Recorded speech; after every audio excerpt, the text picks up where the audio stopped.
नमस्कार, मैं हूं अंजना माथुर। स्वागत है आपका मरुधर हिंद 24 न्यूज़ पर। आप देख रहे हैं सुबह 8 बजे की देश दुनिया की ताज़ा खबरें विस्तार से। जयपुर मुंबई सुपरफास्ट ट्रेन में कत्लेआम करने वाले जवान ने बंदूक की नोक पर यात्री को पेंट्री कार्ड में ले जाकर गोली मारी। परिवार बोला वह तनाव में रहता था। चलती ट्रेन में अपने एक सहकर्मी सहित 4 लोगों को गोली मारने वाले रेलवे सुरक्षा बल के कांस्टेबल चेतन सिंह की हरकतों ने पूरे देश को झकझोर कर रख दिया है। उनकी मृत्यु के बाद जो विवरण सामने आए हैं वह इस घटना को और भी अधिक रोंगटे खड़े कर देने वाले बताते हैं। पुलिस के अनुसार एक पीड़ित की हत्या करने से पहले चेतन सिंह ने उसे बंदूक की नोक पर पेंट्री कार तक चलने के लिए कहा, जो जाहिर तौर पर 2 बोगी दूर थी। जीआरपी के एक अधिकारी ने कहा, आरपीएफ कांस्टेबल चेतन सिंह ने ट्रेन के B2 कोच में यात्रा कर रहे एक यात्री सैयद एस को बंदूक की नोक पर पेंट्री कार तक चलने के लिए मजबूर कर दिया, जहां उसे गोली मार दी। जीआरपी अधिकारी ने कहा, आरोपी की मेडिकल जांच कराई गई, लेकिन हत्याओं के पीछे उसका मकसद अभी भी स्पष्ट नहीं है। उत्तर प्रदेश के लिए अगस्त का महीना लोकसभा चुनाव 2024 की तैयारियों के लिए होगा। अहम होंगे कई बड़े बदलाव। लोकसभा चुनाव 2024 को लेकर सभी दलों ने तैयारियां शुरू कर दी हैं। चुनाव की तैयारियों को लेकर माना जा रहा है कि अगस्त का महीना महत्वपूर्ण होने जा रहा है। भारतीय जनता पार्टी संगठन और उत्तर प्रदेश की सरकार में अगस्त 2023 बड़ा परिवर्तन आने वाला रहेगा। लोकसभा चुनाव 2024 की तैयारियों को लेकर यह महीना महत्वपूर्ण होने जा रहा है। सूत्रों के मुताबिक आयोग और बोर्डों में करीब 75 रिक्त पद भरे जाएंगे। इसके साथ ही भाजपा में जिला अध्यक्षों की नई नियुक्तियां होंगी। साथ ही 15 अगस्त तक उत्तर प्रदेश में मंत्रिमंडल का विस्तार भी संभव है। अगस्त महीने से लोकसभा चुनाव के लिए केवल 6 महीने का समय बचा हुआ है। ऐसे में जनता के बीच में संदेश देने के लिए समय बहुत कम है। दिल्ली में सनसनीखेज वारदात, बीच सड़क पर युवक की चाकू से गोदकर बेरहमी से हत्या। तमाशबीन बने रहे लोग।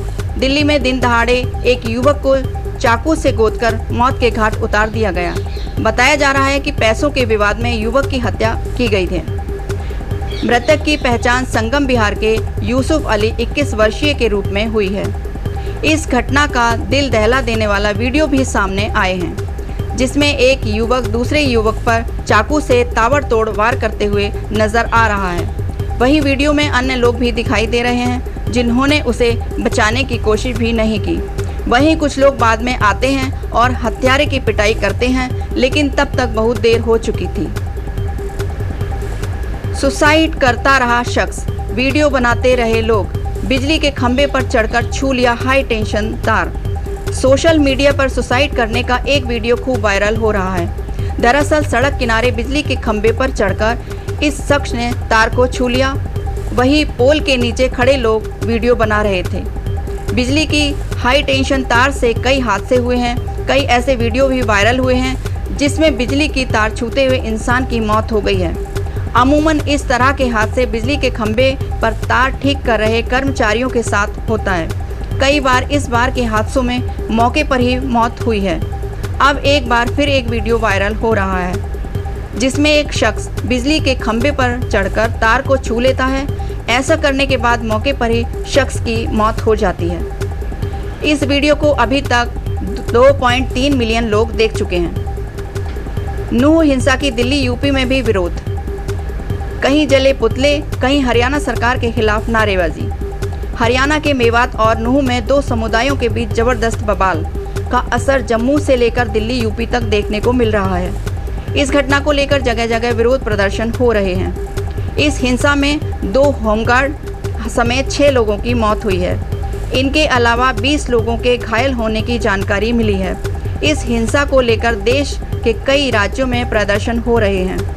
उत्तर प्रदेश के मुरादाबाद में विश्व हिंदू परिषद और बजरंग दल के कार्यकर्ताओं ने मेवात हिंसा के खिलाफ शहर के मुख्य चौराहे पर पुतला जलाया और जमकर प्रदर्शन किया।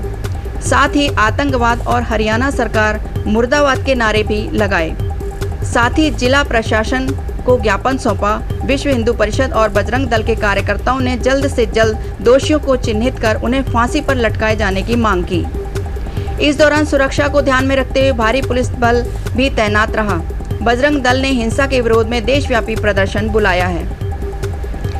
हरियाणा में हुई हिंसा की खबर से दिल्ली अलर्ट, 23 जगहों पर विश्व हिंदू परिषद का प्रदर्शन। इन संवेदनशील इलाकों पर पुलिस की नजर।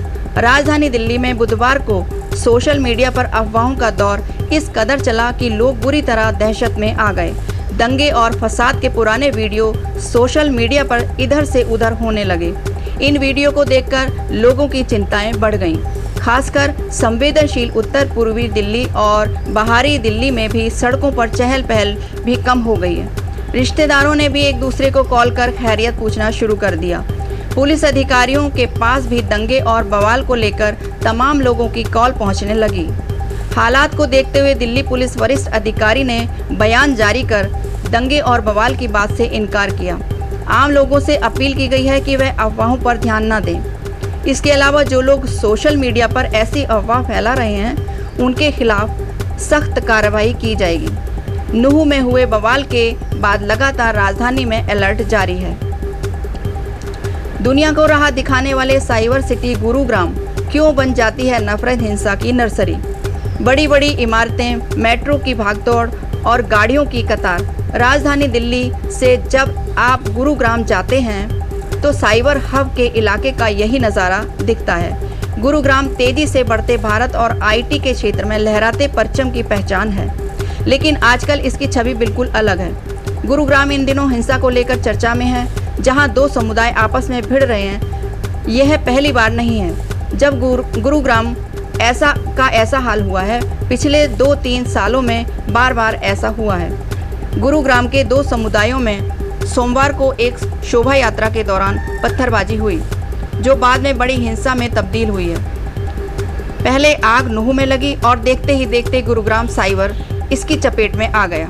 गुरुग्राम में हिंसा देर रात तक चली, जहां अलग अलग सेक्टर में आगजनी और तोड़फोड़ की खबरें आई। सोमवार की सेक्टर 57 में भीड़ ने मस्जिद के इमाम को गोली मार दी।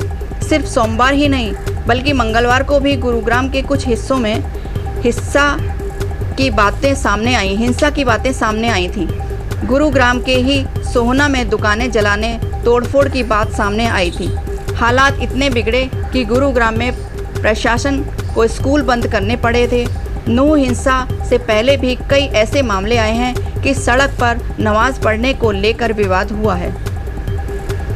दिल्ली में डेंगू मरीजों के लिए अस्पतालों में आरक्षित होंगे 5% बेड। केजरीवाल सरकार ने दिए नई निर्देश। दिल्ली सरकार ने डेंगू से लड़ने की कवायद तेज कर दी है। बुधवार को स्वास्थ्य मंत्री ने आला अफसरों के साथ बैठक कर कई निर्देश दिए। दिल्ली के स्वास्थ्य मंत्री सौरभ भारद्वाज ने सभी अस्पतालों के नोडल ऑफिसर और एमएस के साथ दिल्ली सचिवालय में बड़ी बैठक की। इसमें उन्होंने कहा है कि फिलहाल के हालात को देखते हुए दिल्ली के सभी अस्पतालों में 5% बेड डेंगू के लिए आरक्षित रखे जाएंगे। स्वास्थ्य मंत्री ने बैठक में डेंगू के रोकथाम को लेकर कई निर्देश भी दिए हैं।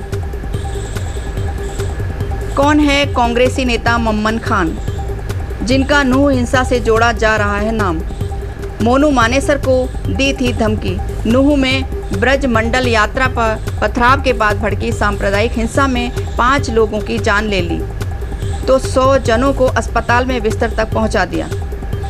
100 से ज़्यादा गाड़ियों को फूंक दिया गया और कई दुकानें लूट ली गईं। मल्टीनेशनल कंपनी के दफ्तरों से भरे मिलेनियम सिटी के जाने वाले गुरुग्राम तक में हिंसा की आग फैल गई। उसे ग्राम तक सोमवार से ही तनाव पसरा हुआ है।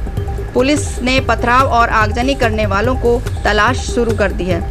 नूह में अब तक 116 आरोपियों की गिरफ्तारी हो चुकी है। हरियाणा सरकार को हिंसा के मास्टरमाइंड की तलाश है।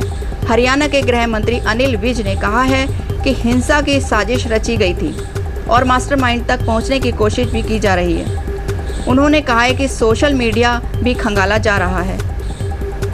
केंद्रीय मंत्री ने टोल टैक्स पर लिया एक और बड़ा फैसला। हाईवे पर गाड़ी चलाने वालों की लगी लॉटरी।